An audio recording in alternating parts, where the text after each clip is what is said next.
Hello, আসসালামু আলাইকুম। আমি এখন মুরগি ভুনা করব। দেখেন, এই যে পেঁয়াজ লাল লাল করে ভেজে নিছি, তারপরে আস্ত জিরা দিছি ফোড়নে, তারপরে একটু পানি দিলাম, তাতে পেঁয়াজটা পুড়বে না। এবার দিলাম আদা রসুন বাটা, তারপরে দিলাম হলুদ লবণ, এই যে গুঁড়া ঝাল, এসব দিয়ে দিছি। দেওয়ার পরে ভালোভাবে মশলাটা কষালাম, কষানোর পরে ঢাকনা দিয়ে ঢেকে দিলাম।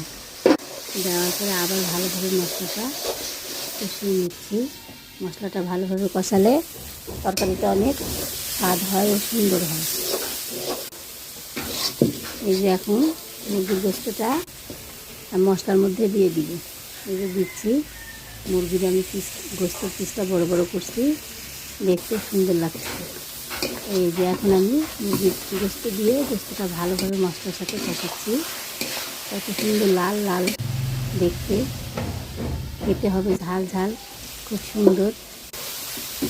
এই যে ভালোভাবে কষিয়ে নিচ্ছি। কষানোর পরে এখন আমি একটু পানি দিয়ে দিলাম। দেওয়ার পরে এই যে এখন আমি ঢাকনা দিয়ে ঢেকে দিব।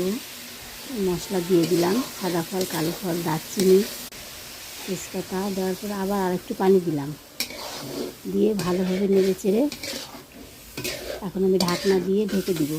ঢাকনা দিয়ে ঢেকে দেওয়ার কিছুক্ষণ পরে দেখবেন যে তরকারিটা হয়ে গেছে।